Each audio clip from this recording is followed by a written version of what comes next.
Well, happy Saturday, almost a Friday, but thank you all for joining me. I want to just say a big thanks to Peter for arranging this incredible guest that is going to be on my show.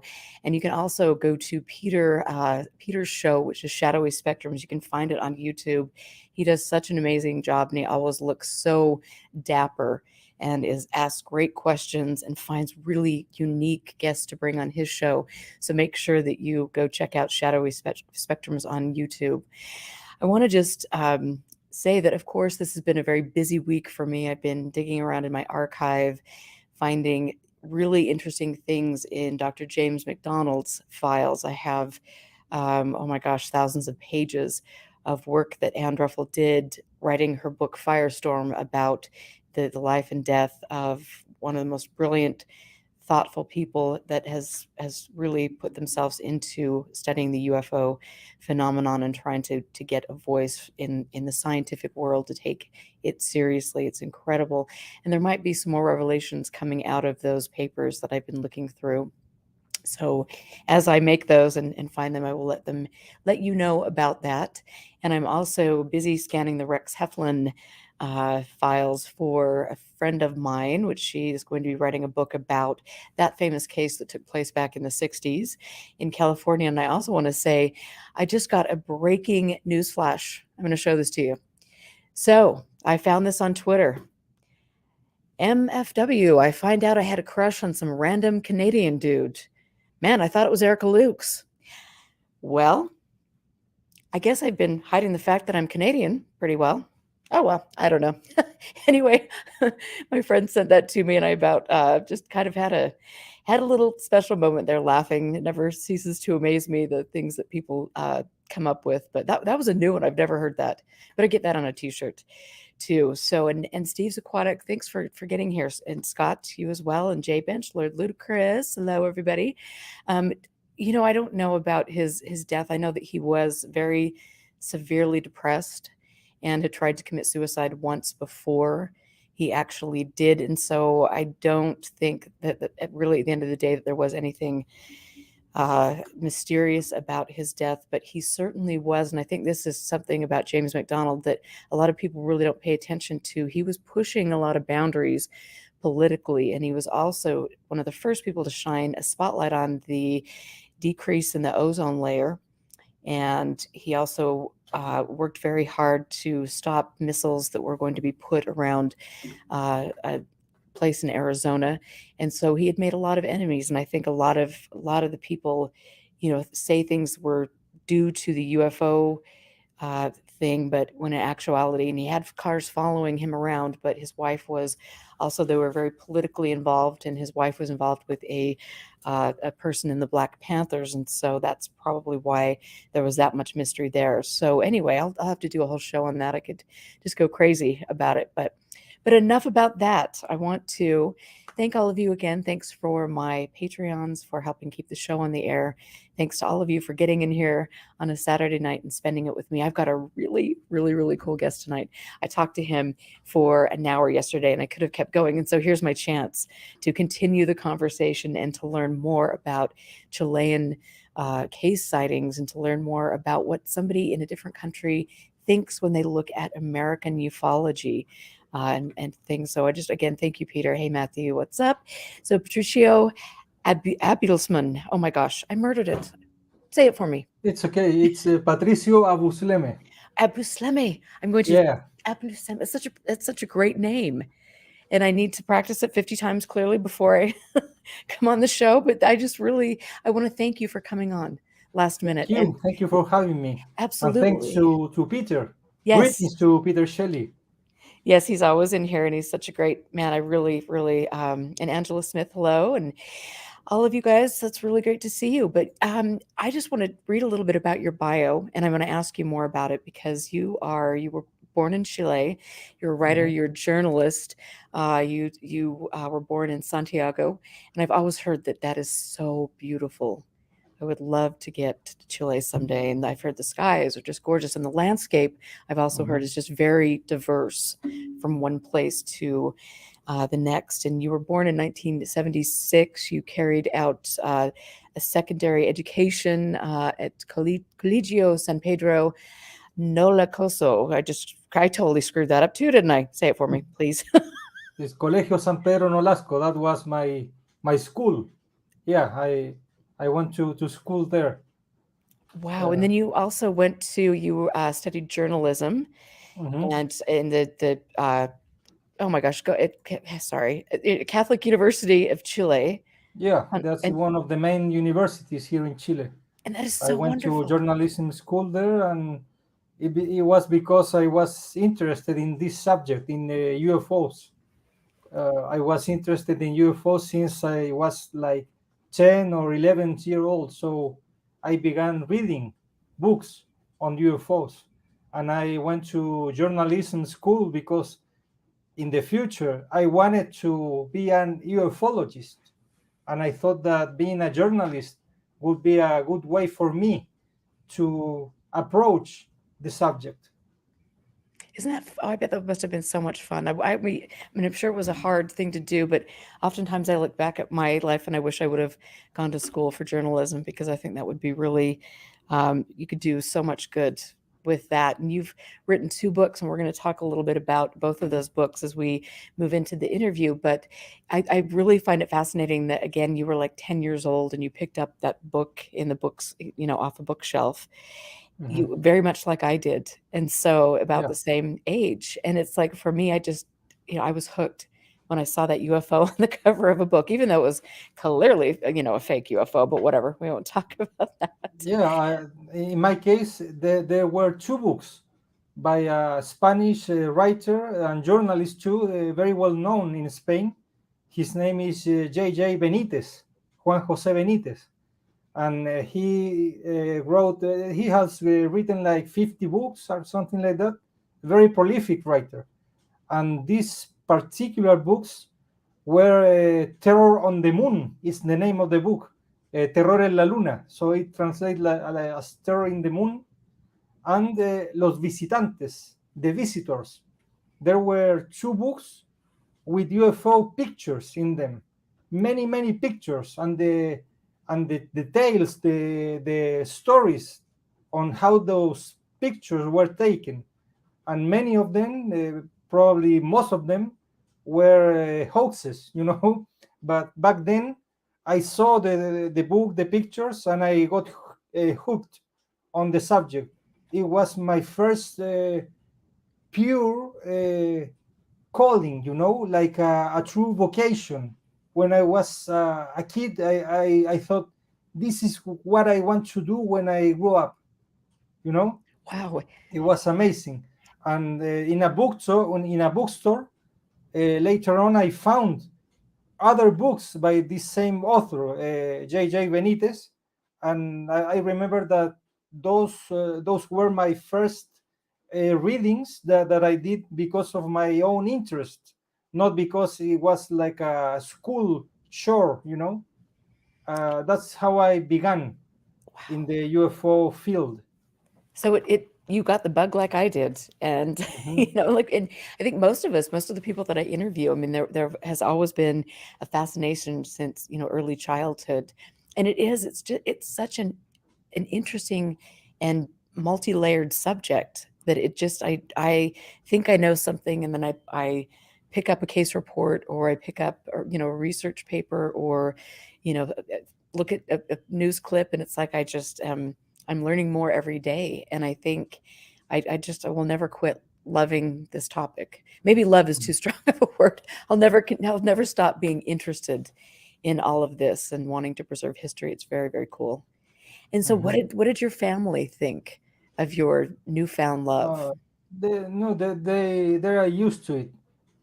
Back then, some of them were mildly interested in the subject, but they're used to it because they know that it's one of my passions from when I was very young. So, but they have a little interest. My sisters are a little afraid of the subject. My wife too, but it's one of my passions. The other passion that I have are video games. I like video games. What's your Uh, favorite? Probably the Batman Arkham saga. Uh, Oh, yeah, I built a computer myself. I bought the pieces, the components, and I assembled the computer. I like that. So there are many games that I play that I really like. That's The Witcher 2. oh, Uh, cool. Several games, Assassin's Creed. I like those kind of games. Yeah. How fun.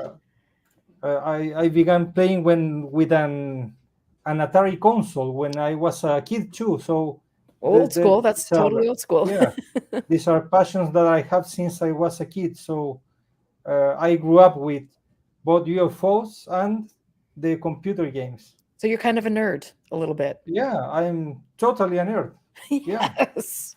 So am I. I love it. I think everybody here that's listening is too, and like I many love it. people in this field, if you look at ufologists, many of them, or maybe most of them, are bona fide nerds. Yeah, I would wholeheartedly agree with you on that one. I definitely, and like I said, I am too. In fact, I had one of my clients at my business came in the other day, and he was looking around, and he's just like, "You are really a nerd." I'm like, yeah, yes, I am looking at all my books and things because I have all the UFO archive here, and people walk in and they're just like, okay, interesting subject. It definitely, in Utah is it raises some eyebrows, but it's so much fun. I just adore it. But so right now I want to just talk a little bit about your work with Safa'a.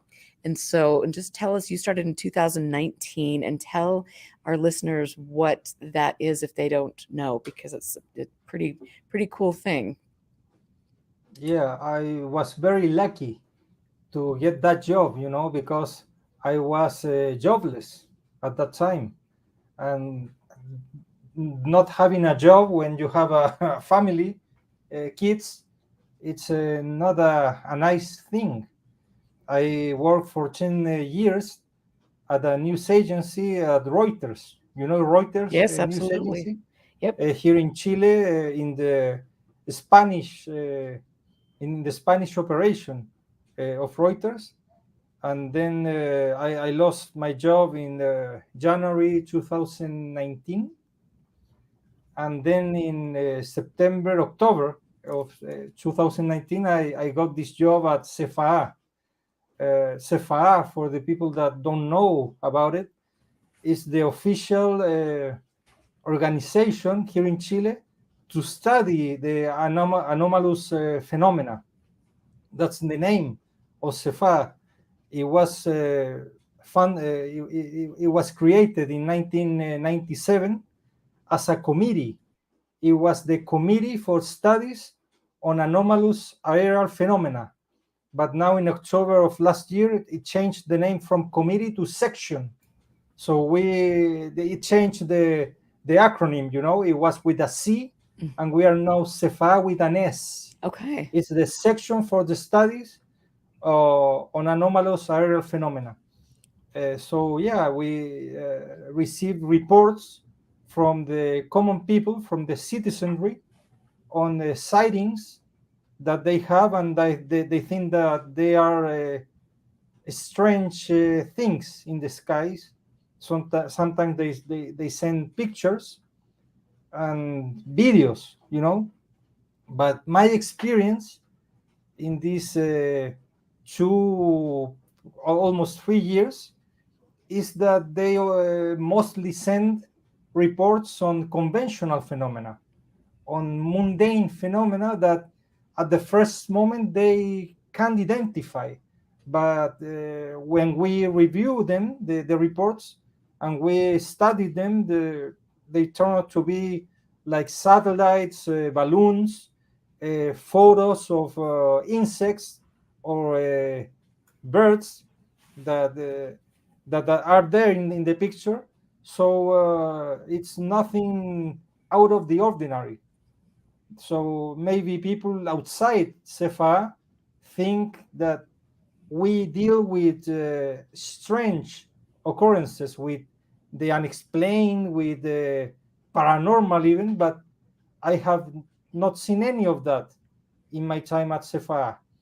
And what I interest in, like in the, as a person, are phenomena that it's unexplainable. So my work, it's not about that.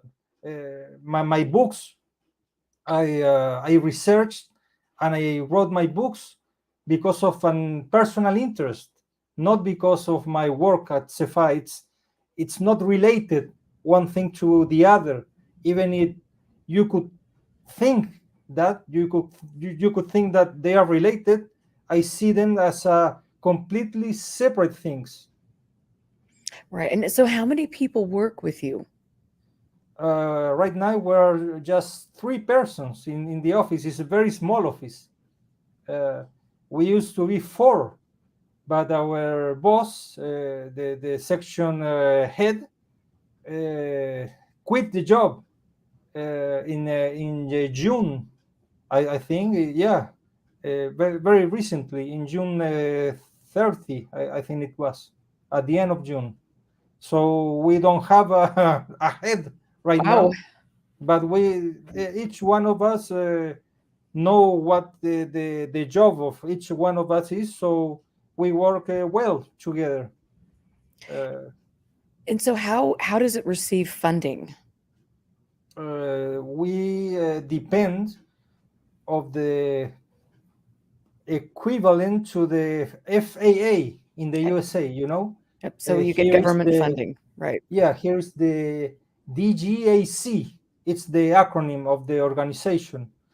And since we depend of this organization, we got the funds. We get the funds from them, but we don't have a great funding too, because most of our work is done in the office. We get the reports, we get back to the witnesses by phone or by email, but we don't really spend much, you know. We need some funding to get some computer programs.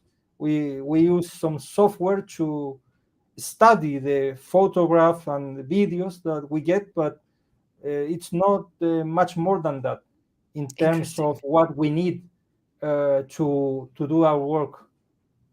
And so if a report were to come in that was, not a mundane object, what would the protocol be? The truth is that when we have had very few of those reports, but when we get them, they don't have pictures, they don't have videos. And one of the requisites that we have to study a report is that they have some kind of proof, you know, something that we can study. So we close those cases that they don't have any proof, any means to study them. As it's a category that we have that it's called relato. It's like a narrative tale. So we don't have any means to study them. It's the official uh, the official position, you know. I personally I do not agree with that, because if you see my books, they're the contrary. They're all narratives. The best cases for me are cases that don't have any proof, any picture, any video, but they have a great tale. The classic UFO cases, the close encounters, those are the cases that interest me the most. And Wow. we don't have that at Cefa. We don't see Right. them. And so, I mean, when you're looking at all of the things, and we talked about this on the phone last night, but here you have all of these things coming out in the press in America about these Navy sightings and all sorts of different things. I mean, when you're sitting where you are and you're getting nothing of, that is really an incredible case, what do you think is going on in the United States? I don't know. I'm very suspicious. I have been following the developments since 2017, I think, with the publishing of those reports in the New York Times. But I'm kind of suspicious with the To the Stars Academy thing, the Lou Elizondo claims. I'm still uh, expecting alert of what's going on, but I'm very suspicious, and I have the idea that some people that are not familiar with the subject might mistakenly think that the UFO problem is something new, something from 2004 or so. That those are the reports that have been published in these last years. But it's a mistake, because we know that the subject it goes way back, not only from 1947, but way back before 1947. So what interests me as a person interested in this subject is to see that some of the information from decades past can come up to the light. Right. There are many rumors from the past. Like, I'm sure you have heard about what I'm going to tell you now. The alleged landing at Holloman Air Base in 1964. There have been rumors about a video of such an event. So I wonder, did it really happen? It did. If it did happen and was recorded on video, are we ever going to see that video? So that kind of problems arise when I think about this. Uh, Yes, I think for most of us too, because that's such an interesting time period, and then you have certain people that were mentioning the release of the video, and in fact, I'm going to get Barry Greenwood one of these days again to come on the show because he's such a great, and Jan, and do kind of a rundown on some of those things, because I believe from what I have learned from them that was a manufactured event. Of course, surprise, surprise. But it is amazing how many events in the United States appear to be just manufactured. And Yeah, so, there have been many claims. I remember now, uh, former astronaut Gordon Cooper. He said that he saw UFOs once while flying over Germany, and he also claimed that he saw a video, a footage of a landing of a UFO near a base or something where he worked. So if that was true, are we ever gonna see that material? Or maybe it doesn't exist, it never did, I don't know. But right. I have heard many such stories from decades past, and I would like to know if there are any truth to them. Right, and I think that's the thing. If we really had the smoking gun, why would we be releasing it to, small time people that aren't really even considered real journalists? Why would we be leaking it out to some of those people? Wouldn't there be a national press, release, and some of the bigger, uh, like Reuters or things like that? Wouldn't there be a statement from the White House and things about that? I find it suspicious, but I guess some of these people are the only ones that get the leaked documents, so Mhm. which I always find interesting. And so that's interesting that you also are kind of looking at things from a perspective, being where you are, and scratching your head about some of the goings ons here. So I do think it is It's interesting. What are some of the cases that you have liked to follow in the United States? Wow, there are several. In fact, I'm very interested in particular stories from the USA, like the Lonnie Zamora incident from April 1964. Very interesting. I don't know if you have heard a theory that was first published in 2009, I think, by Anthony Bragalia. Yes, yes, It interesting fellow. he thought that he claims that he has like proof that it was a prank by college students, the Zamora sighting, that they fooled Zamora with a balloon and some students dressed in white coveralls. So I think that's a very interesting case, the Zamora landing, because it's one of the very classic cases, and at the same time, it might have a mundane explanation, but I don't know. I have seen the Bragalia articles, I have read them, but he has never said who were the perpetrators, their identities. Right. Yeah. That's suspicious. Well, it is interesting that, I mean, and he sometimes goes all out and believes things that, are kind of questionable. And then sometimes he puts out things like that and you think, oh, I mean, I guess all of us are guilty of that to some extent. But it's interesting. Yesterday, when I was looking through James McDonald's files, I actually came across some photos, some original photos right after the landing allegedly took place in Socorro. And so, I'll definitely share those. That was great. Yeah, it's a very interesting story. So the Socorro one, of course, the Hill alleged abduction.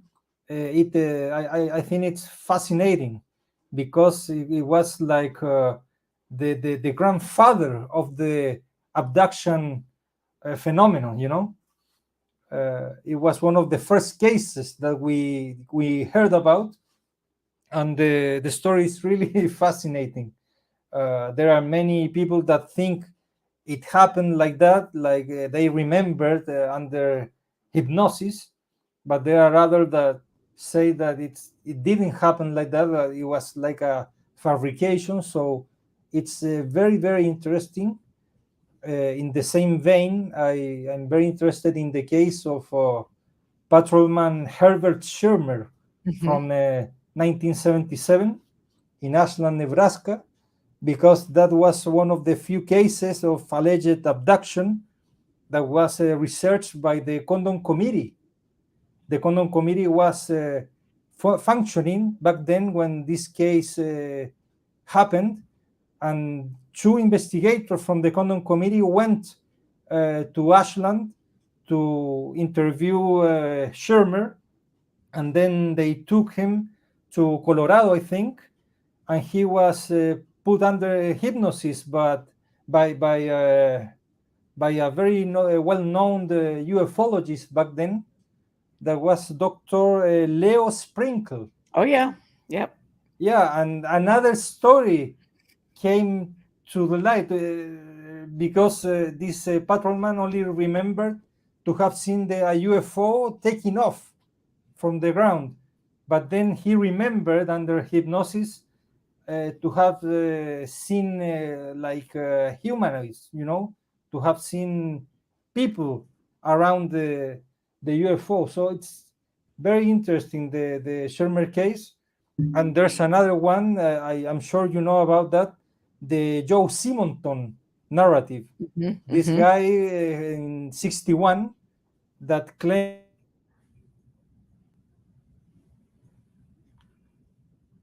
Oops, you're freezing up a little bit. anything like that, and he handed one of these cookies to Project Blue Book, to Dr. Hynek, to Joseph Fallen Hynek, Yes. and Hynek said that it tasted like cardboard or something like that. So, What's funny, my friend Barry that I mention all the time, who's been on my show a million times, but he actually has a piece of the pancake. oh wow. Yes, he shows it to me. He's like, "Here it is," and I think he's had it on the he's put it on the show before, and I'm just like, that's one for the memory books. I would love to have that in my archive. So that those are the kind of stories that I'm very interested in. The close encounters with a high degree of strangeness. Of course, the Cash Landrum incident from 1980, very important because the ladies, the witnesses, were burned by the UFO, this object, very strange. And I know a little about it because of the research by John Schwessler, Yes, uh, a veteran American UFO researcher. Yeah. right, and longtime member of MUFON. So yeah, John Schuessler has been around. Gosh, talk about an archive. I bet that guy has got some amazing things in his Mhm. collection. But it's funny too because I was just looking at his files and correspondence with Anne the other day. Really fascinating. I know he was very interested in physical effects Mhm. on all of that. And his book on the Cash Landrum case is very difficult to get. I think it was a limited edition, so if you can buy the book, it's very expensive. It's like $200 or even $500, something like that. And I have been waiting for years for it to be reprinted. Republished by someone, but it hasn't happened yet, Do you know what the as far as I name? understand. It's the Cash Landrum UFO. Okay, Uh, wonder if I have Let me that. see. No. And you'll just have to not mind what's happening right here because clearly I've got a big orange cat that is Yeah, the name is the Cash Landrum UFO Incident. okay. That's the name of the book. I am almost certain I have that here, but that would be, yeah, it was interesting. And I know that Colonel John Alexander also took a great interest in that case as well, which is fascinating in and of itself. So, and thank you, UFO John Doe, to make sure while I'm picking about it for everybody to hit the like button and subscribe and tell your friends. But, I want to, because I've got a couple questions from the audience. And first of all, Phil wanted me to ask you, have you ever been involved with anybody in MUFON? I don't think so. I have had some interactions with Jose Antonio Neus. He's a Chilean American, very well known researcher and journalist for many years in the UFO field. And I understand that Jose Antonio was in MUFON, Hmm. for years. I haven't heard from him since like 2014. I don't know what happened to him. If he's retired or what, but I think that he's the person I have known that was involved with MUFON, but I don't remember having any contact with anyone else Okay. from MUFON. Interesting. Yeah, and I believe that is the collection I mentioned last night, that he has donated his collection to Dave Marler, Yeah. which will be very interesting for Dave. That should be a lot of stuff to look through, a lot of very interesting things. And I would love to try to get him on the show. I don't know if he'll do it, but I can reach out to him and hopefully see if we can get him on there, because there's so many people that have given so much to the topic, and all the younger generation that comes into this, they don't have a clue who all the people were that laid the groundwork for them. Mhm. And I think he would be one of those people to highlight for sure. And so I also have a guest or a question from Steve's Aquatics, and he wants to know what you think about the tall whites alien case off the coast of Chile on the island from the late 70s. I don't know what case would be that. Let me see. The white, The tall whites. I don't know, Steve, can you type in something there and let us know which case you're talking about? maybe the exact date of the name of the city. No. Okay. I will ask I'm sure Steve will be on that. We can get information on that. And then, do you know anything about what's happening in Argentina with UFOs? Not much. I have seen some very significant cases from decades past, from 78, because I looked in the National Archives here in Chile. Wow. For cases from that time, from those years, from 78, and there were many cases also in Argentina.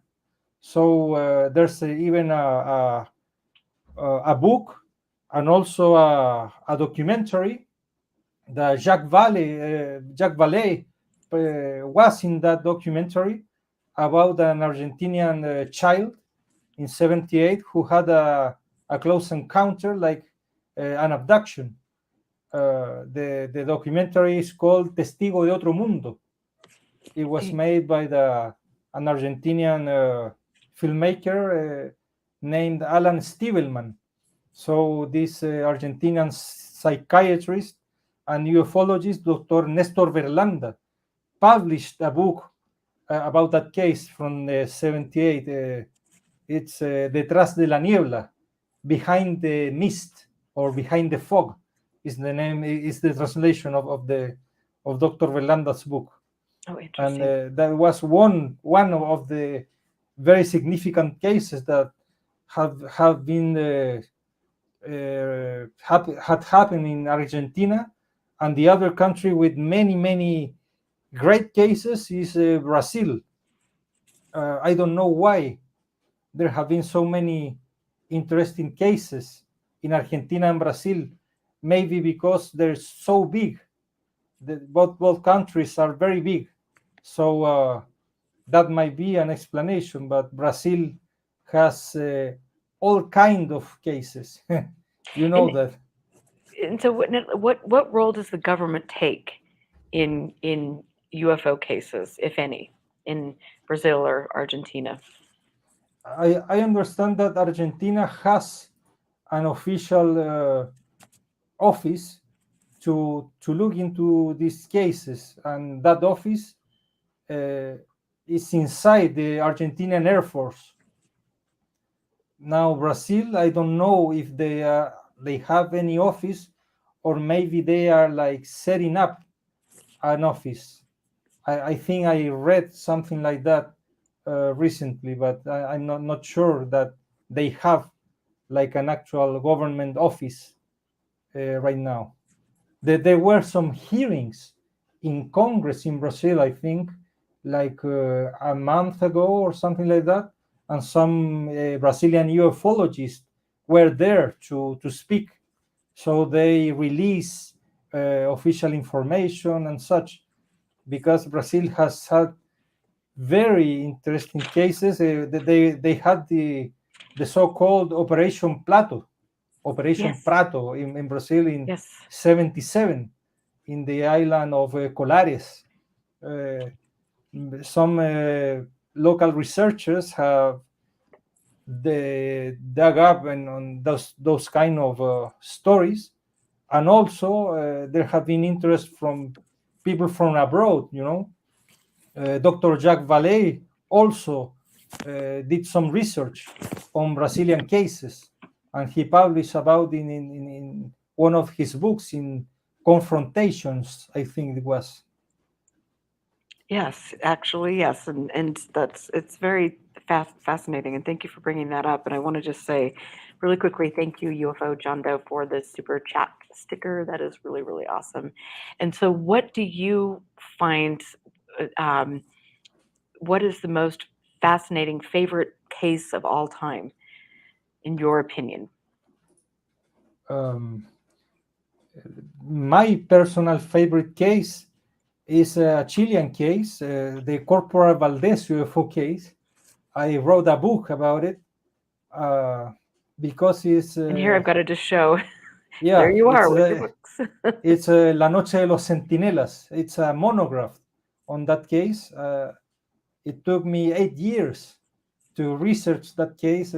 Very significant in my opinion, because it's one of these truly unexplainable cases of a close encounter with physical effects, very complex, very strange. Yeah, that's my favorite case, and uh, apparently it was also an abduction. It's still, we can argue about it. If you speak with other Chilean ufologists, there are many that will say that it was solo a hoax, and others will say no, no, it was no hoax. It truly happened. Uh, Originally, I thought that part of it was a hoax because of a confession by the same protagonist from Armando Valdés. I had the chance to interview him, to travel with him to the place in northern Chile where this happened in 1977. We traveled in 2002, me and Valdés, and he went there for the first time in 22 years since the event occurred. And there he made a confession. He said that part of the case was like a joke that got out of hand. But when I compared that account with the other witnesses, because there were 8 people there, Valdés was a very young corporal in the Chilean army. He was 22 years old, very young. And the other 7 people were conscript soldiers. They were kids doing their military service. They were aged 19 and 20 years old, very, very young. And they had this encounter in the middle of the night, like 2 a.m. in the night, with these lights that came down. One fell behind a mountain range, and the other was in front of them, like uh, moving around, getting closer, getting backwards again, and they were very, very scared. And Valdés, in one moment, got separated from this group, and he walked towards the object that they had closer. And the soldiers, they said that he disappeared. They couldn't see him anymore. So they called out to him, and he didn't appear for about 15 minutes. Wow. And when he returned, when he reappeared, he was in an altered state of consciousness. He spoke these famous words, like with a strange voice. He spoke like, "You don't know who we are or where we come from, but we will return." And the soldiers were very scared because Armando Valdés only had like a mustache, and when he reappeared, he had a grown beard, you know. Right. And he had a wrist watch, a wristwatch, and the watch was one of the first digital watches from that time, and the watch was like stopped at 4:15 in the a.m., and the calendar, instead of showing 25 of April, was showing April 30. Yeah. So it was like 5 days in the future.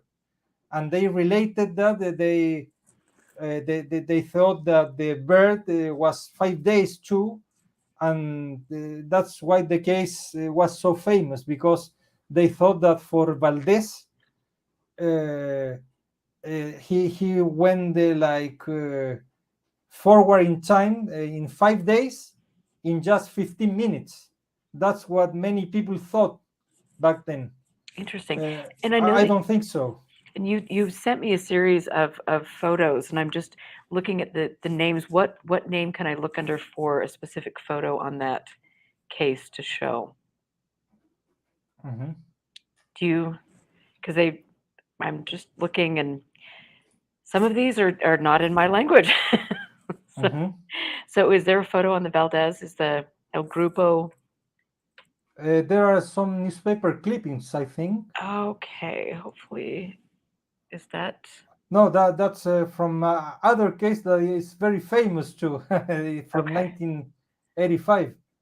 Okay. The Valdez, it's the folder. It's called like Corporal Valdez UFO Case. Okay, you know what? I don't think I actually got that photo or that folder. Darn it! Can you go to your computer and pull it up, and then we can do like a screen share? All right, let me see. I apologize. I thought I had all them in there, but It's okay. I have here. Um, the pictures. Yeah, I have some pictures here. So let me try to share. perfect. Thank you.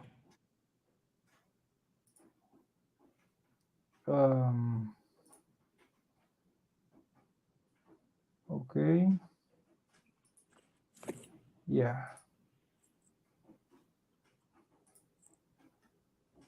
These are the pictures. So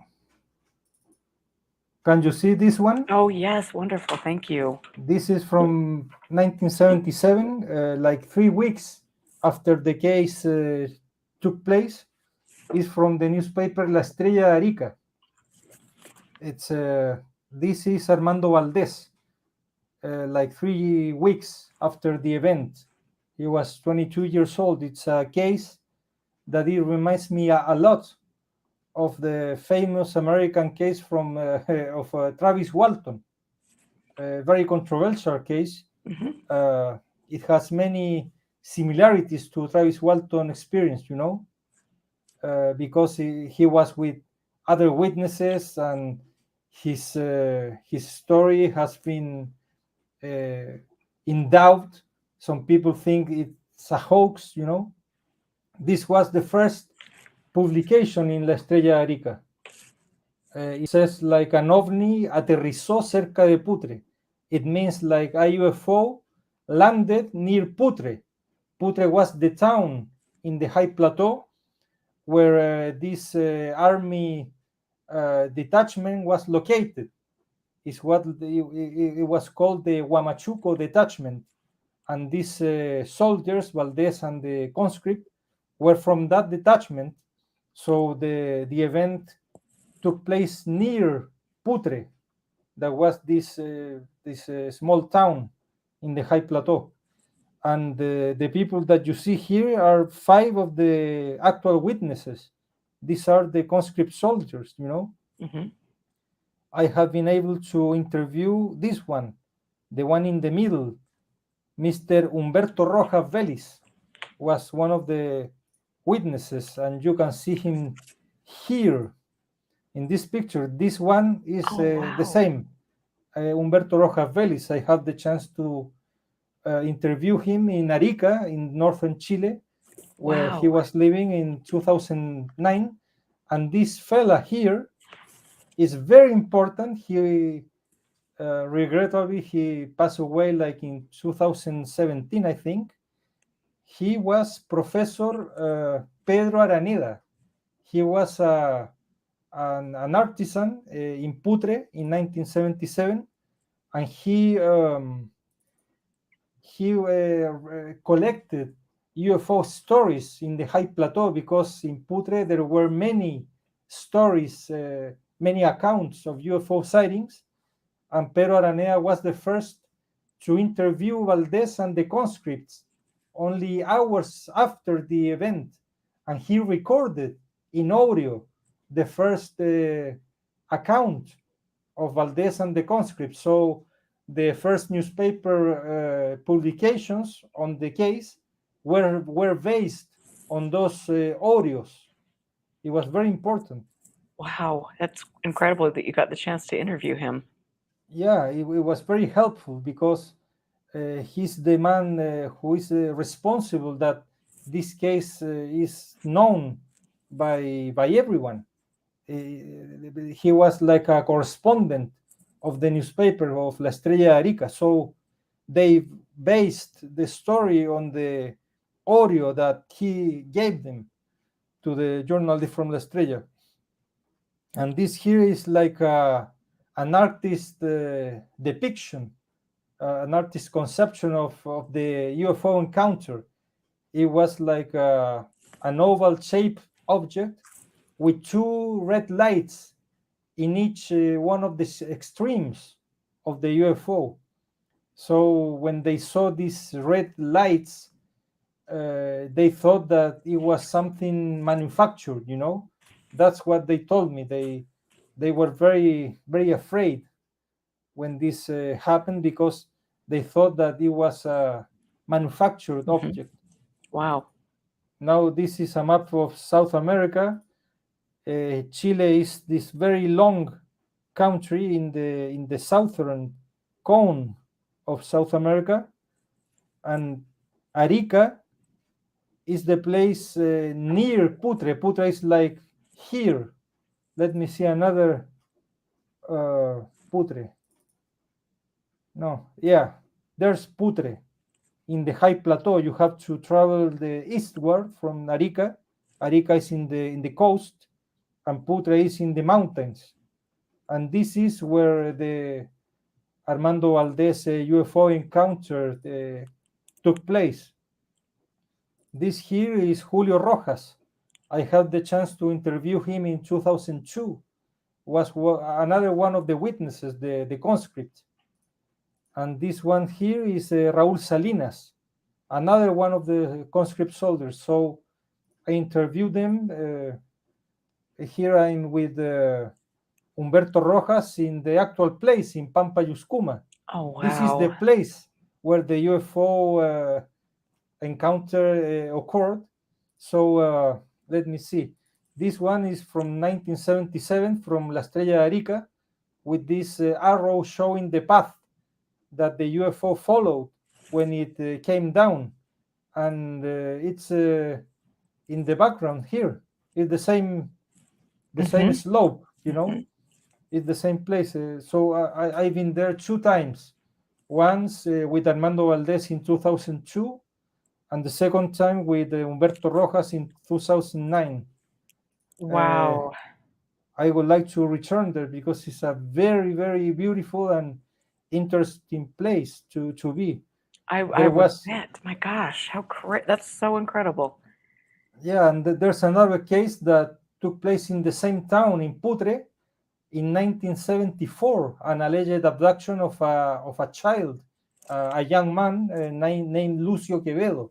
And let me ask you before we get into this case, because UFO John Doe wanted to know if there's any place online that he could find the audio recording that you had mentioned in that case of the. No. Okay. No, the audio recording has never been published because it was taken by Pedro Araneda in 1977. It was recorded by him, and he shared this audio with me in 2009. So I had the chance to hear to it, but because of the passing of the time, the audio is very deteriorated. You can't hear it very well. You can hear it right, but you can hear some of the things they said, but it's not in a good quality to hear it.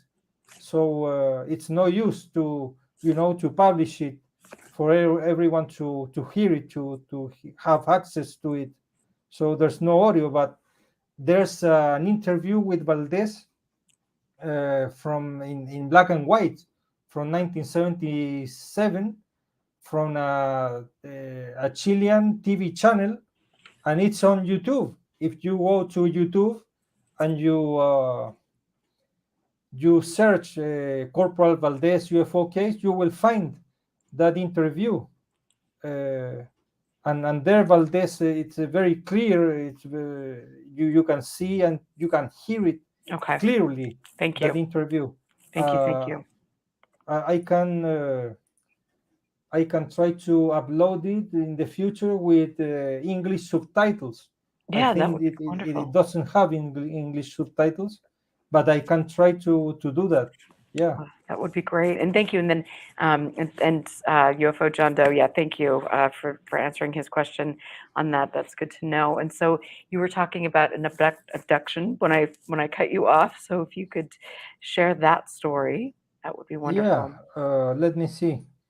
That story is about a kid. It was like a 17-year-old kid in Putre.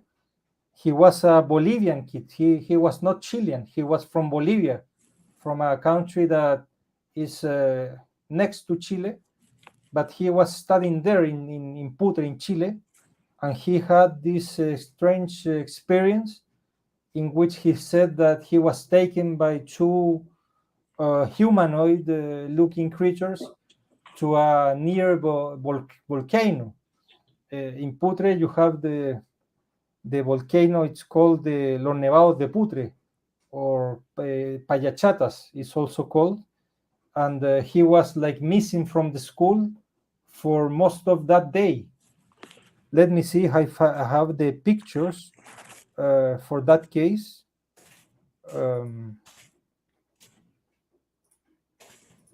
Yeah. Elementos. Yeah. I will share my screen again. Okay, perfect. Thank you so much.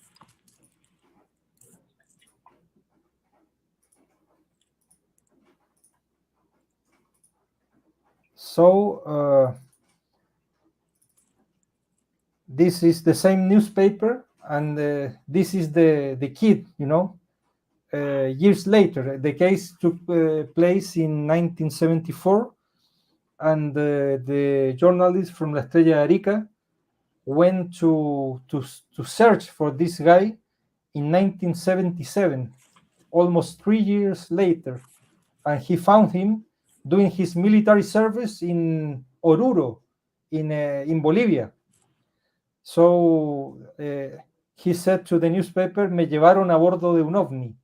It means I was taken on board of a UFO.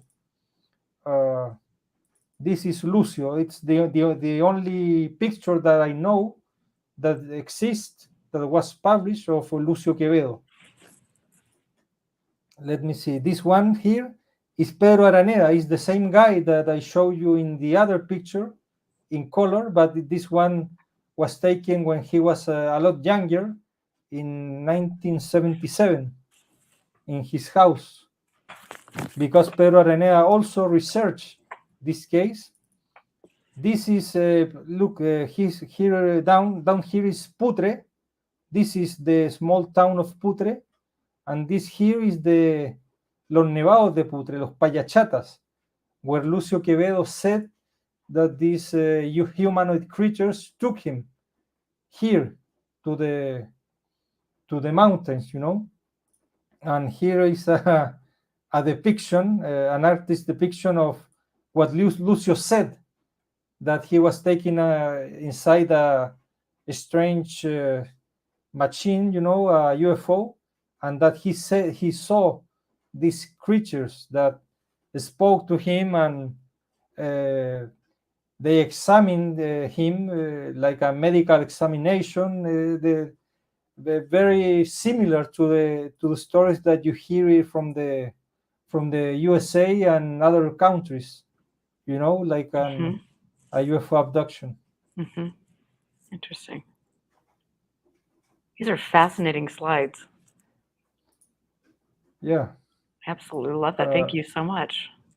Those are from the second book, because the first book is like a monograph on the Corporal Valdés UFO encounter, and the second one is 13 cases from Chilean ufology from 1956 to 1998. Yeah. Wow, how fascinating! And it's so fun and interesting to dig into cases like that. And I want to ask you, were there ever any indications? You kind of mentioned that you had somebody saying that this could have been manufactured. I mean, did you get any ideas that these events were staged by any of your conversations with people, with witnesses? Look, I will try to explain this because it's a little complex for me to explain. At least it turns out that I read a blog by an American ufologist that his name is Rich Reynolds, and around 2016 Reynolds published a post in his blog about a conversation that he had. He claimed to have had a conversation in 78, I think, with a man named Bosco Nedeljkovic. And this man claimed that he worked at the CIA in the 50s and that they staged like a UFO false events to cover up psychological warfare operations in South America, in Brazil, I think, and in Bolivia or something like that, in Argentina. So Bosco Nedeljkovic spoke about a case in which he claimed to have been part of that because of the dates and the place, it closely correlates with the famous Antonio Vilas Boas alleged UFO abduction in Brazil. So when I read that, I was very shaken because I thought, if any of this could have been real, like CIA or any other agency doing like covert operations using the UFO subject to this as a disguise, so to speak. In 57, that was the Vilas Boas affair. Maybe they could have done that during many years after that, in the 60s, the 70s, and the Corporal Valdés UFO case in 77. So yeah, there's a chapter in the book where I speculate about the whole UFO encounter of Corporal Valdés and the conscript as being like what Jacques Vallée calls a human manipulation case. If you have read the books of Vallée, he suspects that there are many cases where the alleged UFO has really been human operators doing some kind of operation, and they use the UFO subject like a disguise to cover up those operations. So I speculate about that, but truly I don't know if this was the case here. I don't know. I really don't know what happened with Valdés and the conscript. For me, it's still an open and unexplainable case. How fascinating. I mean, and it is, when you hear like the rumblings that this could be some sort of covert operation, I mean, it does make sense to some degree that they would use UFOs as a cover story. It's very It's convenient. plausible. You know something? I'm very interested in the works of Jacques Vallée. So I've read Forbidden Science. That there are his memoirs. I think there are 4 published Yes. volumes to Forbidden Science, and I think that it is in the 3rd volume, or is the 4th. I don't remember the 4th, the last one so far. He said in one entry, he said that he had secured a document that proves that the CIA faked some UFO encounters in South America. So after Vallée published that, me and many others tried to reach him to ask him about that document. And Vallée couldn't tell what document was it, because he wrote that entry in his journals in 1992, something like that, and he didn't remember what was he talking about. So I I want to, to have access to his archives. He has donated his archives to Rice University, I think, but they have uh, like an embargo of several years, so I won't be able to get access to that in many years. Right. And I think that's a thing we were talking about last night. And I know that I have that conversation with different people that are archiving, all over the world. And that is a very strange thing that he would put that caveat on his archive. And it's just, why would that be when you're trying to advance a subject? And I also do find, I've always loved reading his books. He, for a long time, was kind of a hero of mine. I don't feel quite the same now, the more I learn. But he's also, Yeah, I'm in the same vein because his last book was very strange to me. The Trinity, the best kept secret. He was like endorsing an alleged UFO crash, and in the past he has been very critical of Roswell and any other events of that type. So it's very strange. But yeah, I think a lot of us kind of, I remember when that book came out, people were just looking at each other like, really?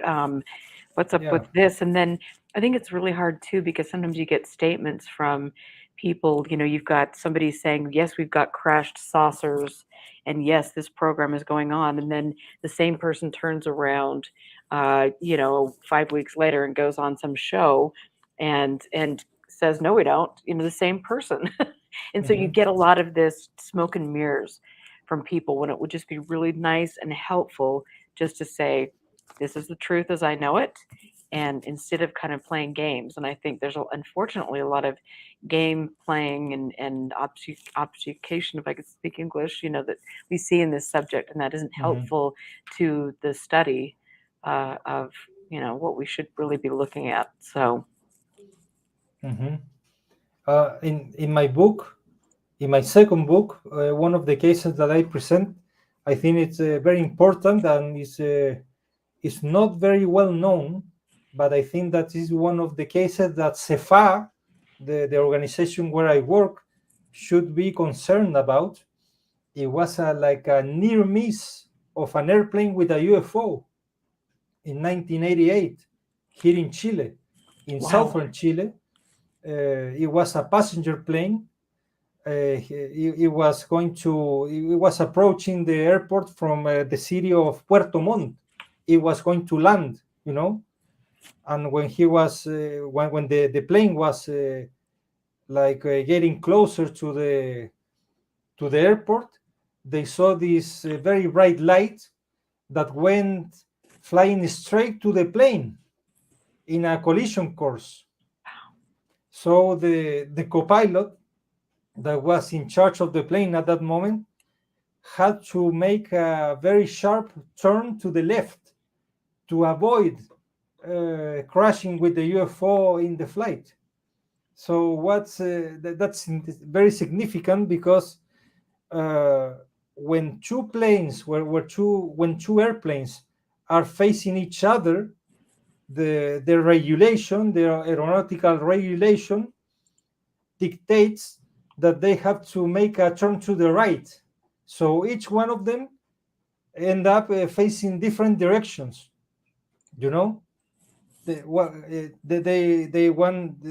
are like facing each other, and they have to turn to the right.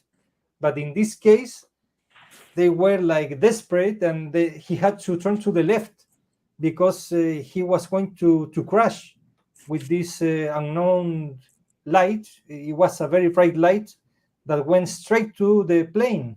Wow. So it could have been like a tragedy, Right. an airplane accident. And this UFO was also seen from the control tower in the airport. The air traffic controllers there saw the UFO also. So Wow. it's a significant case because this is one of the few cases that I know of that shows that UFO phenomenon could be a danger to the air safety, to the air travel safety. Well, and I know that NARCAP has done some interesting reports over the years, research papers on safety in aviation cases, and there was a case that they did, maybe about 10, 15 years ago, where there was an object that was filmed underneath a plane.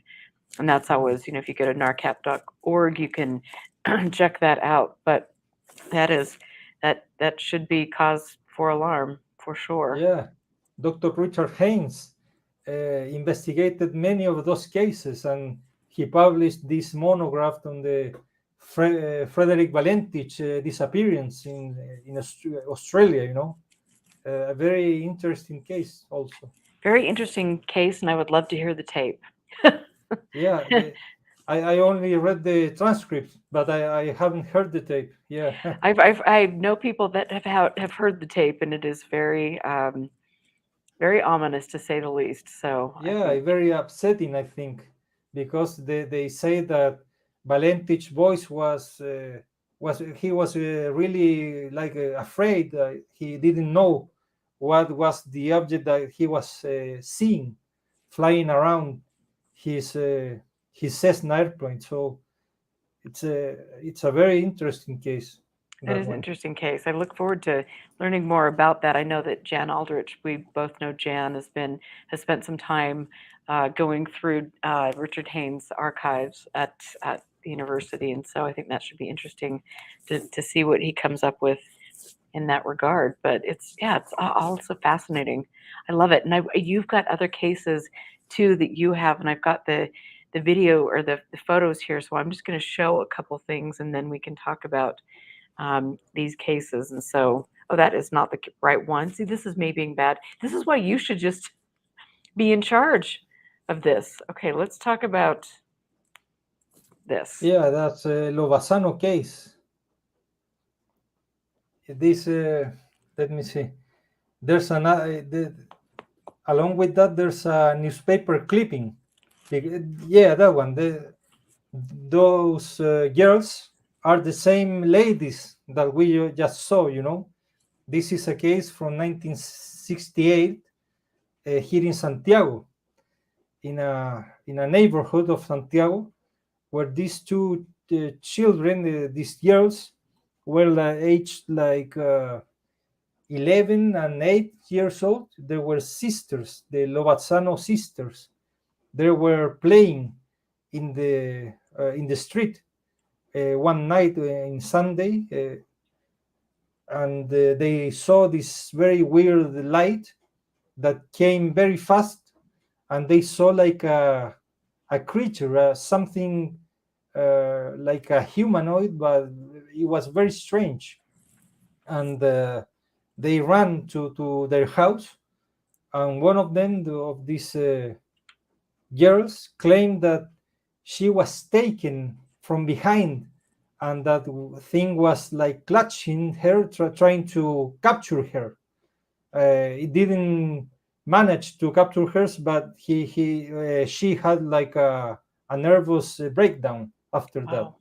This is like the drawing from an artist on that case, and that is a great drawing, actually. I had the chance to interview them 50 years later after the case took place. I found them and I interviewed them in 2019. And so this is when that's where I took that picture. Yeah. Okay. And what did they say years later about that? Truthfully, the other sister, the smaller one, the youngest one, she doesn't remember much. She remembers like yelling, screaming, and such.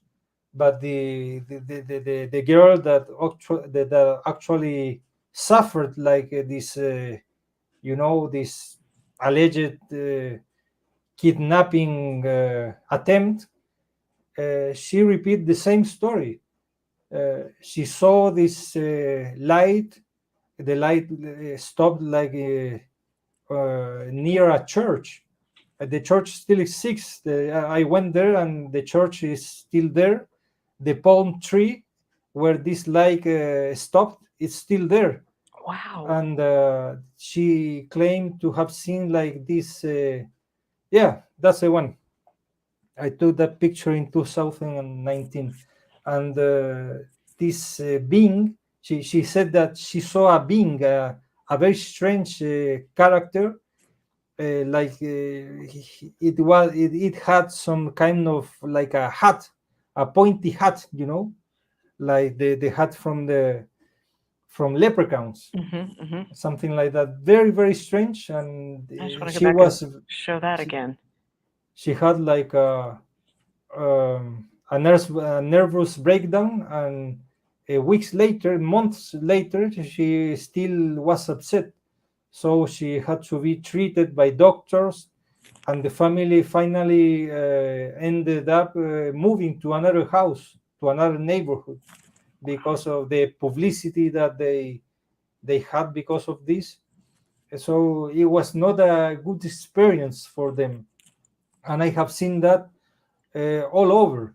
Many people who have had close encounters, afterwards they have had not good experiences.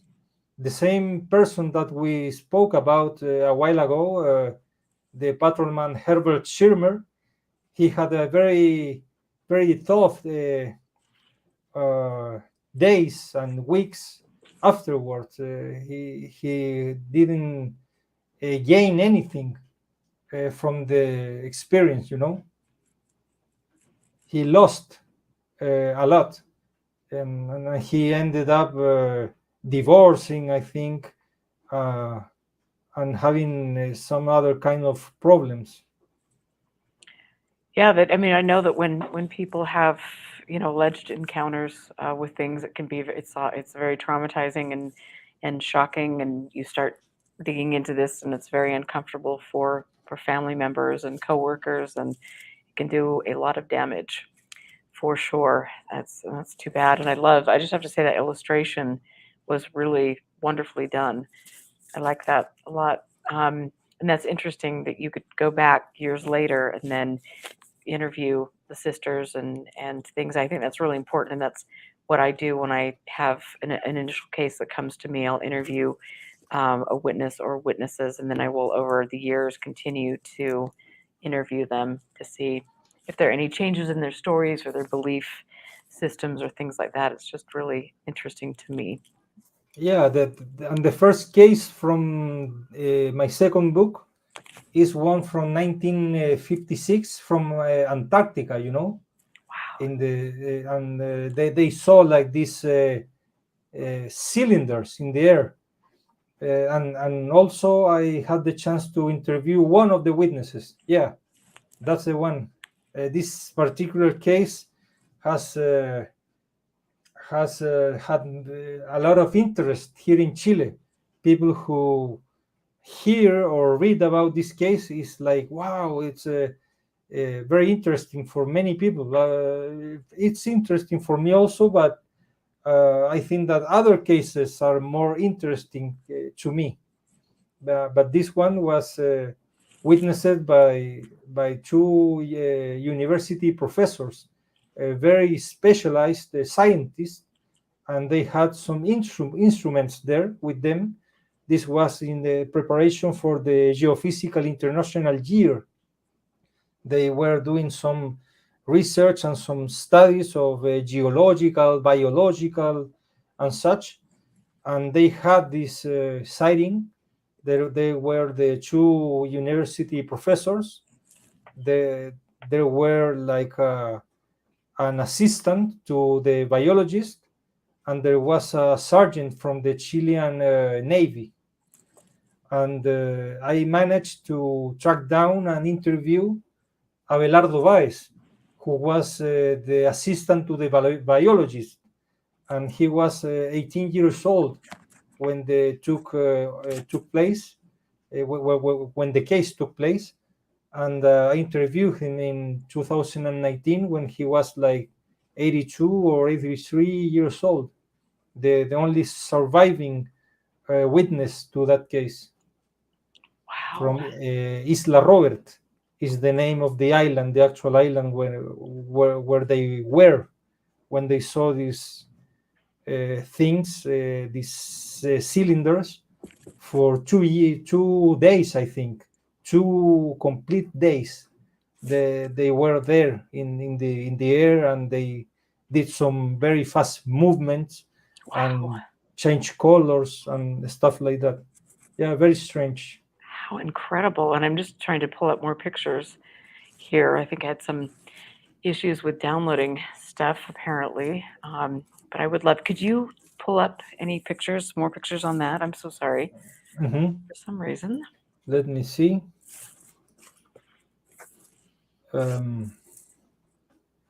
Yeah, I will share the screen. Thank you.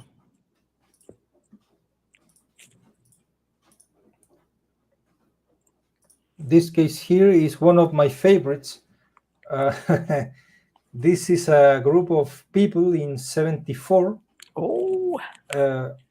Yeah, this you don't know any of them because they are local people. They are very well known artists and musicians here in Chile. So these guys were doing like a tour in northern Chile. They were playing in different cities, and one night they had to travel from one city to another, and they had a very scary UFO encounter where a light followed them, a light of unknown origin, followed them very closely. So let me see, here is the map. They were in Victoria, in this small place, and they were traveling southwards. They wanted to get to Antofagasta here, but they only reached Quillagua. That's where the light went away, and they were followed by this light for 1 hour and 21 minutes. It was very scary. I interviewed only one of them. It was this guy here, and he made this drawing of the UFO, and he claimed to have seen like a creature, a humanoid shaped creature that resembled a monk. That's how he described them. This other guy, this guy here, is very well known. His name is Tito Fernandez. He's a Chilean musician. He claimed to have had a very close encounter with probably the same humanoid creature. And from that day on, this guy, Tito Fernandez, became like a mystical character. He founded like a sect, like a sect, and in the recent years, he had some problems with the justice, because there have been some accusations against him, like sexual abuse accusations and such. But this case in 74 was very interesting. In the book, there's also the accounts of the other witnesses that I took from other places, from appearances of in television programs and stuff like that. So that case is very the narrative, the chapter is very complete because of that. And this one, let me see now. 6, 8. Yeah, this one. This case was in an unknown date. The exact date for this case is unknown.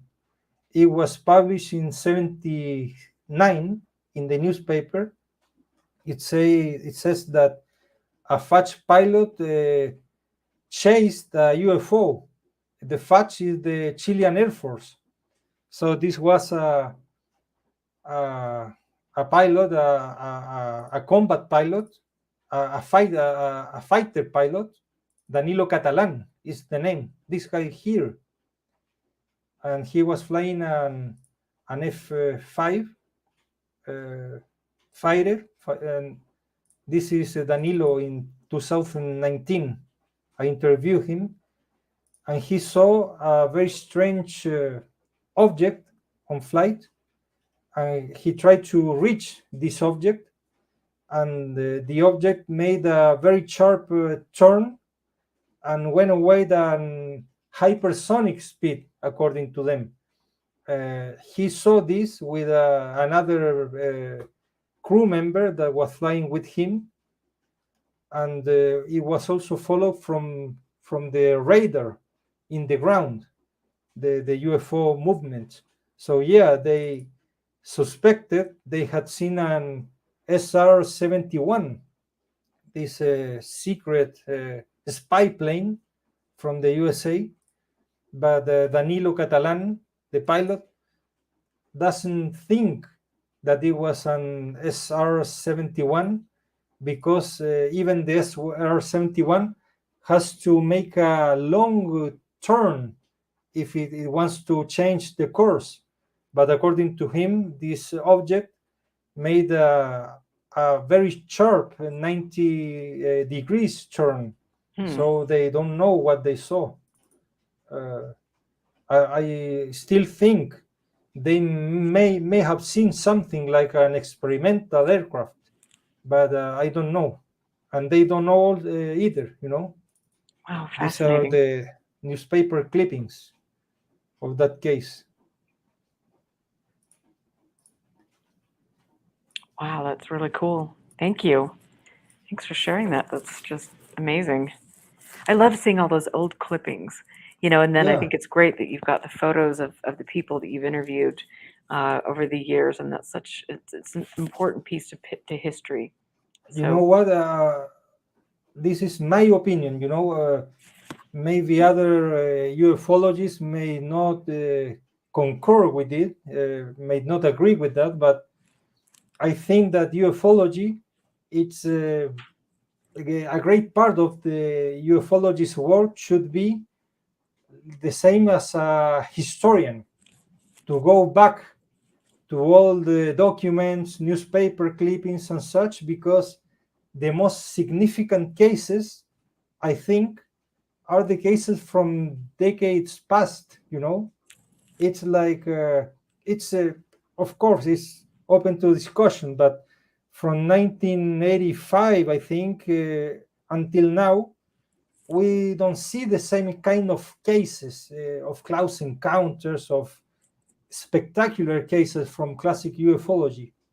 So for me, the most important cases already took place in the 60s, in the 70s. So our work should be go back to them, to these old clippings, to these old newspaper or bulletin articles. And I know that many people in the world, including you, have been doing this, going through the archives of researchers that have passed away. I think it's very important, and the work that people like you and like Isaac Coy and the people from AFU in Sweden are doing, digitizing these newspapers and magazines.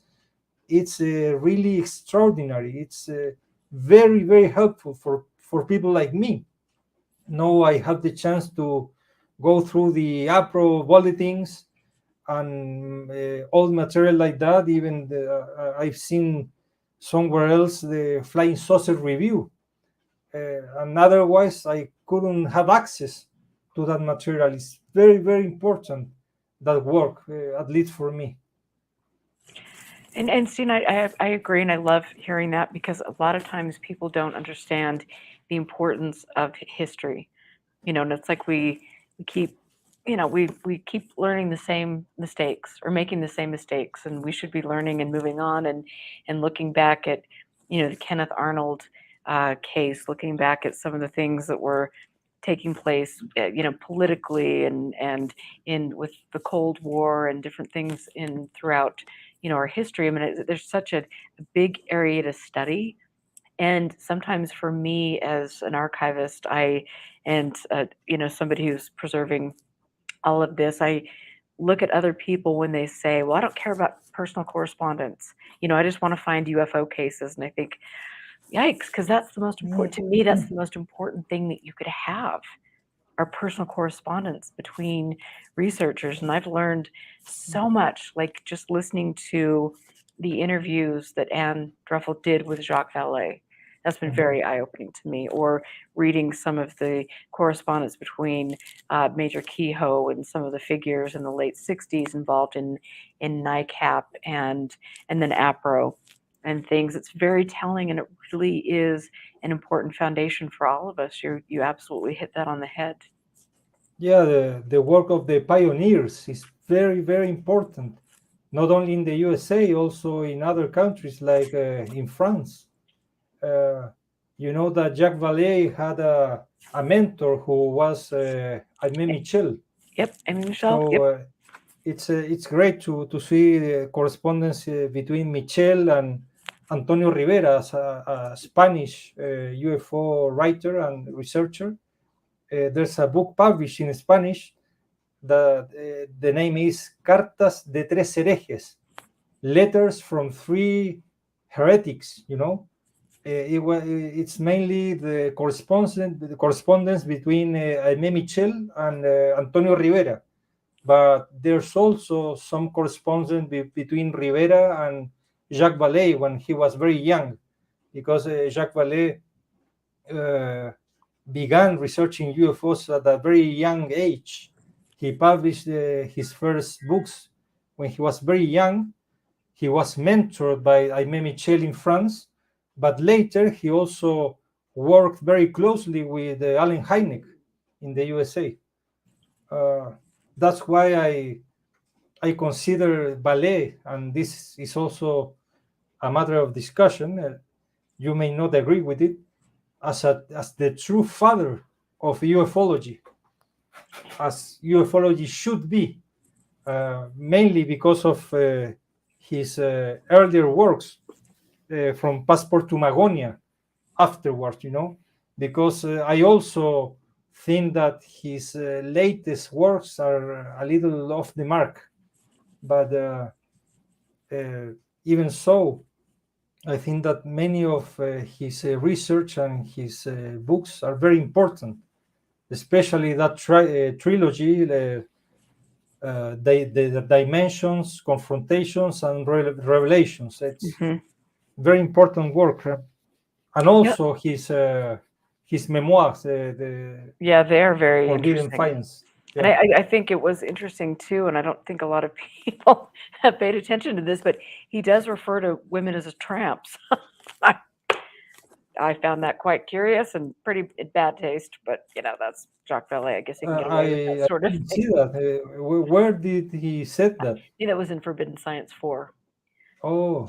So, but anyway, it is funny to read, and I think for me, when I started in this subject, there were people that I held in high regard, and I placed a lot of blind faith in those people. And so I think the more that I've learned and the more I've watched the actions of people, and I've watched the fact that they're hanging out with or associated with decade after decade people that are full of disinformation, misinformation, people who have made a good living on the subject, that my heroes have kind of fallen off the pedestal. And I kind of feel that way, as much as I do really, I hold, I would love to meet with Vallée at some point in time. I think he's a very fascinating figure, but my question would be, why hold your archive back for 10 years after your death? Why do you associate with people who have knowingly put out false information? I think the Kit Greens of the world, the Hal Putoffs of the world, people like that, I find they are very shady individuals, really. I knew about Hal Puthoff and Kit Green reading Forbidden Science. I didn't know about them before that. And I always had the impression while reading the books that they were like playing ballet, trying to get information from him, and they were like working at some level with the government, Kit Green, for example. But later on, I was very impressed when I read somewhere that Kit Green considered the alien autopsy like to be true. Like it's crazy. I, I was really impressed. I couldn't think of anything like that. It was so. It's proven like it's a fake, but I don't know if it was like this Eric Davis leaked conversation with some military Admiral person, Wilson. I think, Mhm. and he said that Kit Green considered the autopsy was genuine. That's crazy. Yeah, it is. It's definitely, and again, that's what makes things so questionable. It's like here we've got this group of people that has really been around since the late 60s, early 70s, and they've been embedded in the culture and steering the narrative, shaping the narrative and promoting stories like Skinwalker Ranch, like Serpo, like, I mean, MJ12, stories that are really, at the end of the day, false Serpo. narratives. And Serpo. so, Serpo. I read about Serpo. I think that in the Latin American world, it's not very well known, Serpo, because I think of a language barrier, It was never translated, I think, to Spanish, the Serpo story, the narrative, but it's so interesting as a story. I don't think it's real, but it's fascinating, the tale of Serpo. And I think that there's a person that may have some relation with that and with other hoaxes and misinformation, that it's Richard Doty in the USA. It's a very, very shady character, I think. I would like to know what's his game. well, he did work for Hal Puthoff, for a few years, so it's like, huh, interesting. And so I didn't know that. I think, yeah, it was. It's interesting, and yeah, I think Doty is very shady, and it is alarming to me to see that people can put somebody like that years later after he's been involved in, the Benowitz affair and different things, that they can hold Yeah. people like that on a pedestal and think they're really cool. And I don't get that. I'm not sure where people come from in that regard, but yeah, thank you for going off onto that little topic. And I want to just say UFO John Doe he made a great point just saying we need to cover all of South America, talking to UFO researchers on special cases in their country. And I think that's so true, because we get so stuck with the American cases, that it's like, oh my gosh, like with you've got all of these wonderful stories, from your country and from South America. And do you have any, like, where would you suggest that people go to learn more about different cases where you are? I think that there are very important books on South American cases, but regrettably they're in Spanish. I don't know of any books that have been translated to English. There was a UFO researcher named Scott Corrales who had a blog, and he sometimes took cases from Latin America and translated them to English. And Jose Antonio Neus also published some of Latin America UFO cases. And in all the magazines like the Flying Saucer Review and the Apro Bulletins, they also have some cases from the 60s, the 70s. But the truth is that the books that have been published by Latin American authors, they are all in Spanish. So maybe we should try to translate some of them. But I really don't know if translating books like mine, for example, would be interesting for an American reader. Absolutely, they would. I remember that many years ago, like in 2009 or 2010, when I published La Noche de los Centinelas, my first book on the Corporal Valdés UFO case, I tried to pitch this book to an American publishing house. I think it was The Anomalist, something like that, Mhm. maybe. And they said that it was not in the interest of the American reader because it was a case that was from another country, from South America. So they thought it wouldn't be interesting. So that might be a valid Wow. point, you know. I don't think Uh, so. What do they but know? They're only a but the big truth publishing the truth company. is that are very very interesting cases, not only in South America, around the world. You know, the United States has really good, important cases, classic cases, and we could argue that the United States is the country where the UFOs were invented.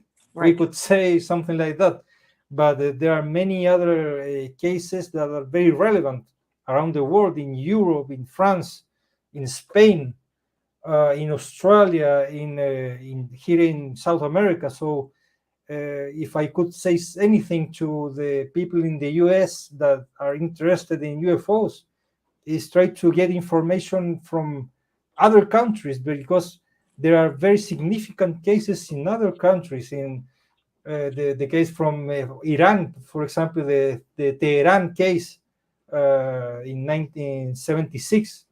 It's a jet fighter that had a UFO encounter in Tehran. The case from Africa in the Ariel school, you know, these Yes. children, I think it was like 60 or 62 children that saw something very strange in the school in Ariel in Zimbabwe. Yeah, in Zimbabwe and in Africa. So those kind of cases should be known by people around the world. So Americans should look outside the US for there are many significant cases abroad. There are, and I think that's really it's been fun. I have some friends that I've met through the show that are over in the UK, and I love just picking their brain about different sightings and things and going through like the old newsletters from different countries because like you Mhm. say, you learn so much about what was going on in a specific area and how the press dealt with it and things. And I love it. I think it's so cool. In fact, tonight I'm sure I'm going to be in the archive again, geeking out and reading all of these things. And it's fascinating to me. But Mhm. and I wanted to say thanks, the guy, everybody in chat. You always make such great comments and you have such good knowledge. And so Logan Black was just mentioning that he could translate things in 5 minutes. So maybe he could be a good go-to guy to get things translated. But because I would love to read your books, your monograph and your book, I think that would be really, really cool. And I'm sure people here listening tonight would like to as well. Mhm. So we'll have to figure out how to do Yeah, that. I would really like to translate my books. Uh, my spoken English is not very good, but it's much better my written English. So I can write and I can read in English, and I've been meaning to translate my books, but I haven't found the time. You know, um, Peter Shelley, I think, read a version of my first book, but it was translated with the Google Translator. You know that it's not so accurate. So maybe the general idea of the book can be understood, but not the details. Well, and it's. I'm just reading again some more people in chat there, and people are saying that your English is better than most. So, I mean, you really are excellent. So, I think that's great. It's Thank so much you. fun. And so, what are your next projects? What are you working on now? I'm trying to finish some domestic stuff that it was like I from years before. There's a book that I have to publish. It was from my mother. My mother passed away in 2008, and she left a book, a cookbook. It was a cooking book, almost done, and I have to publish that one. I I have had some problems to finish it, but now it's concluded, and I want to publish it hopefully this year, and then I can move on to my own projects again. And if I were to publish anything new, my third book, it would be about cases, significant cases around the world, significant to me. So in that book, I have thought about incorporating some cases from South America, from the USA, from Europe, from Australia, the cases that are the most important, or the most significant to me. It's very, very similar to what I did with my second book. But in my second book, all the cases are from Chile, are the most important Chilean cases to me. Maybe another Chilean researcher would say, hey, why did you include this one and you didn't include the other one? And you could say the same with my third book on the world cases. But there are very important cases that I have in mind. And some of them we have already mentioned during this conversation. Oh, that'll be so cool. I'm excited. I will look forward to that. And I have to ask you, I've got two questions. And one, I want to ask you because when we spoke yesterday, you mentioned that you had gone to Las Vegas and you had the pleasure of meeting Dr. Colm Kelleher back when NIDS was dissolving. Can you tell us a little bit more about that meeting? Yeah, it was. I'm trying to remember how this happened, because it was in 2004.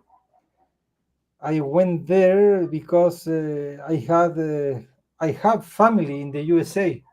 I have cousins who are American, born and raised in Los Angeles. So we traveled to meet family. We went to Las Vegas, but before the trip, I wrote to Jacques Vallée. Back then, I admire him very much. I still admire him, but I have some differences now. But I wrote him back then, and I explained to him that I was researching the Corporal Valdés UFO case, and he got like a little interested.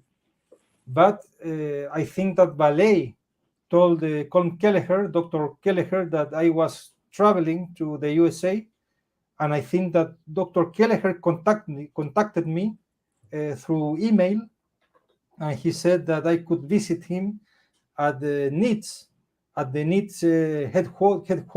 headquarters in Las Vegas. So I went there. I met him.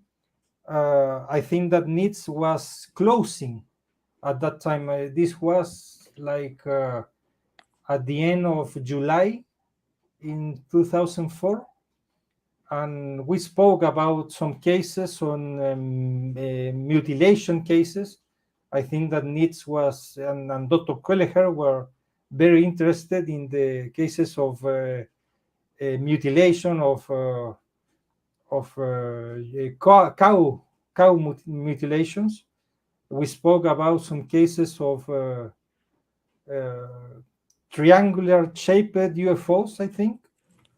And he also told me something I really don't remember much about the Skinwalker Ranch, because he later on he published a book on the Skinwalker Ranch, and I told him about the Corporal Valdés UFO case that I was researching. And then when we went back to Palo Alto, because my brother was living in Palo Alto, he was doing his PhD at Stanford. He spent 7 years in Palo Alto. So we went back to Palo Alto, and my brother told me that he had a message in the answering machine in the phone, and it was from Jacques Vallée. Mm-hmm. And Vallée invited us to his apartment to have dinner. And I went to Vallée's apartment. I think it was in August 2004, 9th of August, something like that. And I met him. I met Vallée and his wife, Mrs. Janine. Right, Janine, And yeah. they were very kind, and we spoke about the cases and what UFOs could be. He said that he didn't know what UFOs were. I was a little disappointed, because I thought, if Jacques Vallée doesn't know what UFOs are, we will never know them. I told him about my research of the Corporal Valdés UFO encounter, and he was interested in one aspect of the case, that was the alleged finding of a metallic piece, a metallic, the guy that I showed you before, Humberto Rojas. He said that there was a piece of metal that they found the next day of the UFO encounter, but nobody knows what happened with that piece of metal. Allegedly, one of the reporters from La Estrella de Arica took this metal and gave it to be analyzed by the university in northern Chile, something like that. But that journalist passed away in the 80s. So I haven't been able to track down that story, that piece of metal, but Vallée was very interested in the piece of metal. Back then I didn't know why, but now I know it was because he was collecting some materials allegedly coming from UFOs to do some analysis, because he's been analyzing alleged debris and pieces of UFOs, and seeing the isotopic ratios of them. But I didn't know that back then. That's so fascinating. Thank you for sharing that. That must have been an interesting evening, and what's I can't even imagine. And I've It got was to. very, very interesting, Oh, I because bet. I have a great admiration for what he has done, his biography, his origins in France, and moving to the US. I think that he was a visionary man, because he studied computer science Right. when the computers were like a huge machines that were in a whole floor in universities, Mm-hmm. and you have to use like perforated cards in the computers. In that time he studied computer science, and it became something so important now. So yeah, he's from that point of view, he was a visionary. Right. Fascinating. Like I said, I would love to sit down and have dinner with him sometime. It's that's great that you had that opportunity. And I have to ask you, because I will be in trouble if I don't, but what was your mom's favorite dish?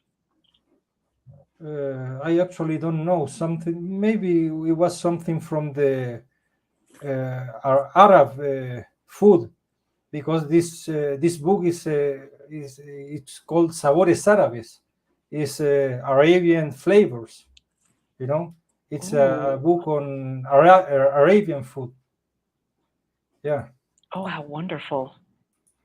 That sounds, and I don't know if I've ever actually had Arabian food, but it sounds like an adventure I need to go on and try to find some. That sounds amazing. I think that in the USA it's known as a Mediterranean food, you know. Okay, then yes, I've had it. Okay, that is so amazing. So is there one recipe that stands out to you from the book? Let me see. I don't know. Maybe it's what is called the Darak Dawali. I think that's the name in Arab. It's like these things that they are leaves, you know, from the grapevine, leaves that are they have like rice and meat inside. How do you call them in English? I don't remember, but it's here we call them hojas de parra. Yep. I've not heard that term. I mean, but in Spanish. Oh my gosh, they are amazing. We have a Greek restaurant here that makes it's very similar with Greek food. The Greeks have something similar. It's like the shawarma, for example. All the peoples that lived in that region, in the Mediterranean or the parts of where now it's Lebanon, Israel, you know, they all have the very similar food. Oh, so yummy. And thank you, Rodan Domares. That's what we call with the Greek. I'm gonna have to go get Greek food now. Dang it! I need to find somebody to whisk me away right now, so I can have good food. But thank you so much for being on the show. This has been absolutely delightful, and I want to have you back, and we can talk more about cases in your country. And then is there a place that people could go to find more out about your work? Do you have a website, or are you just selling your books on Amazon, right? Yeah, my two books are in Amazon, both physical edition and the digital edition of the book. It's there too, because the book doesn't work with the Kindle. The Kindle machine, you know, the device. It doesn't work with the Kindle device, but it works with computers, with the iPad, with the telephone. It works with everything but the Kindle device. I don't know why. It's I use a program, a software from Amazon to make this digital conversion. It's like it's very similar to the printed book. It's actually a print replica. That's the name of the conversion. But the digital edition has the pictures and the images in color. The book, the printed book has the pictures and the images in black and white. So I always recommend the digital edition of the book, you know, or the books. Absolutely, that is so amazing, and I can't wait to get them translated, and so I can read them.